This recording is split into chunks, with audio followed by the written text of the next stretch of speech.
సముచితమైన స్థానాన్ని ఇచ్చి మహిళల్ని గౌరవించింది. ఈనాడు అధికారంలో ఉన్న పార్టీలు ఏనాడైనా ఒక మహిళను వాళ్ళ పార్టీ అధ్యక్షురాలుగా నియమించుకున్నారా? వాళ్ళ ఆలోచన వచ్చిందా?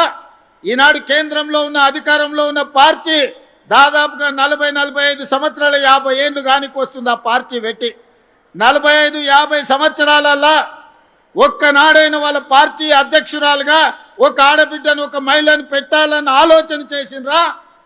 లేదా ఈ రాష్ట్రంలో 10 ఏళ్ళ అధికారంలో ఉన్న పార్టీ వాళ్ళ పార్టీ నాయకత్వమే కాదు, మొదటి 5 సంవత్సరాలు మంత్రివర్గంలో ఒక ఆడబిడ్డ కూడా అవకాశం ఇయ్యలేదు. ఈడ మా అక్కలు వేలాది మంది చదువుకున్న వాళ్ళు ఉన్నారు, పరిపాలన చేయగలిగిన శక్తి ఉన్నోళ్ళు ఉన్నారు, ఎవరు ఏం చేస్తున్నారో విశ్లేషణ చేసే సామర్థ్యం ఉన్నోళ్ళు ఉన్నారు. మీరందరూ ఆలోచన చేయండి. కేంద్రంలో అధికారంలో ఉన్న పార్టీ 45-50 ఏళ్ళైనా వాళ్ళ పార్టీ అధ్యక్షురాలుగా కేంద్రంలోనే కాదు రాష్ట్రంలో కూడా ఏ రోజు నియమించుకోలేదు. 10 ఏళ్ళు అధికారంలో ఉన్నోళ్ళు 5 ఏళ్ళు మంత్రి పదవి కూడా ఇయ్యలేదు. కానీ ఇందిరమ్మ స్ఫూర్తితో, సోనియమ్మ ఆశీర్వాదంతో ప్రజాపాలన ఏర్పడితే మొదటి రోజే ఈరోజు కొండా సురేఖమ్మను, ధనసరి సీతక్కను మంత్రులుగా చేసి పరిపాలనలో భాగస్వాములను చేస్తే ఈరోజు వేలాది మంది ఆడబిడ్డలకు ఈరోజు ప్రయోజనం చేకూరిందా లేదా ఆలోచన చేయండి. ఇవాళ సర్పంచులుగా, వార్డు మెంబర్లుగా, కౌన్సిలర్లుగా, మున్సిపల్ చైర్పర్సన్స్గా, మున్సిపల్ మేయర్గా గద్వాల విజయలక్ష్మి గారు హైదరాబాద్ నగరానికి మేయర్గా మహిళగా రాణించిండ్రు అంటే రాజీవ్ గాంధీ గారు స్థానిక సంస్థలలో ఆడబిడ్డలకు రిజర్వేషన్లు ఇచ్చిండు కాబట్టే ఈరోజు తెలంగాణ రాష్ట్రంలో 55-60% మహిళలు ప్రజాప్రతినిధులుగా ఈనాడు మీరు బాధ్యత నిర్వహించి సమర్థవంతమైన పరిపాలనను అందించగలిగిన శక్తి మీ దగ్గర ఉన్నదని ఈరోజు మీరు నిరూపించుకున్నారు.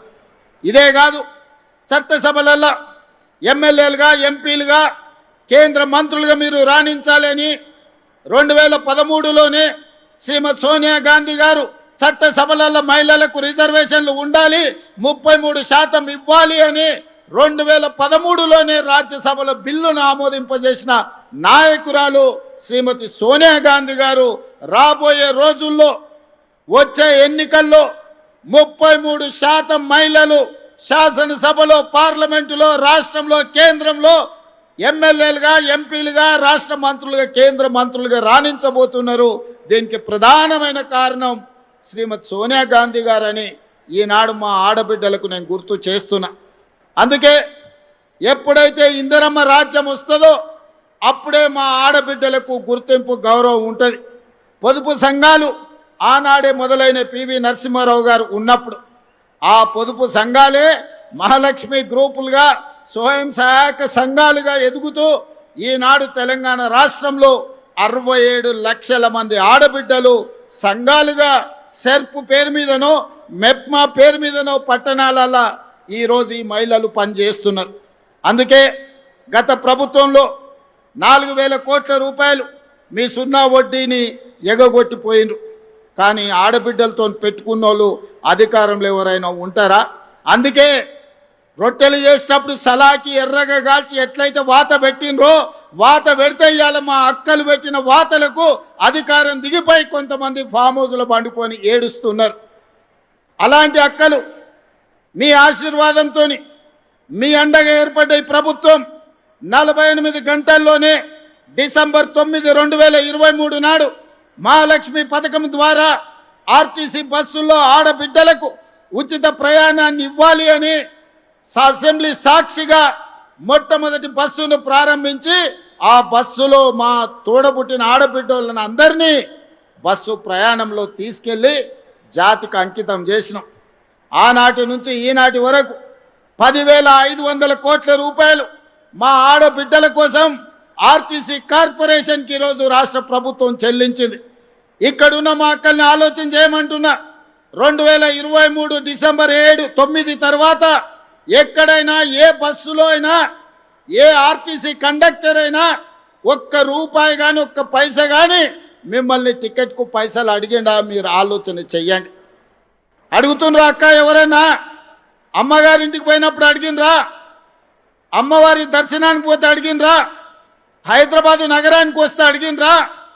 రాష్ట్రంలో ఎక్కడికి వెళ్ళినా ఏ ఆడబిడ్డ కూడా అనా పైసా చెల్లించకుండా ఆర్టీసీ బస్సులో ఉచిత ప్రయాణం చేస్తుంటే కొంతమందికి కడుపు నొప్పి లేచి వాళ్ళ మనసంతా విషం, కడుపు నిండా విషం, కళ్ళల్లో నిప్పులు పోసుకొని ఆటో డ్రైవర్లను రెచ్చగొట్టి ధర్నాలు చేపించి ఆడబిడ్డలకు ఉచిత బస్సు బంద్ చేయాలని రోడ్డు ఎక్కింది.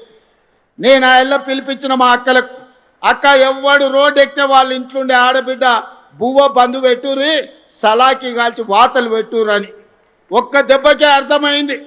మా అక్కలందరూ తయారైనరు, ఒక్కరొక్కరిని జుట్టు పట్టుకొని వంగబెట్టి గుద్దే పరిస్థితి వచ్చిందని రెచ్చగొట్టిన రాజకీయ నాయకులు తేలుగుట్టిన దొంగల్లాక మంచం కింద దాచుకుంటున్నారు. ఇవాళ వాళ్ళ బాధ ఏందో నాకు అర్థమవుతలేదు. మా పిల్లలు చదువుకోనికే మంచిగా పోతున్నారు. ఇంతకుముందు పక్కూరికి పోవాలంటే, ఆడపిల్లని చదివించుకోవాలంటే బస్సు కిరాయితో పాటు ఎక్కడ పంపాలనో కష్టం ఉండే. ఇవాళ ఆడపిల్లలు గ్రామీణ ప్రాంతాలలో పక్క ఊరికి ఆర్టీసీ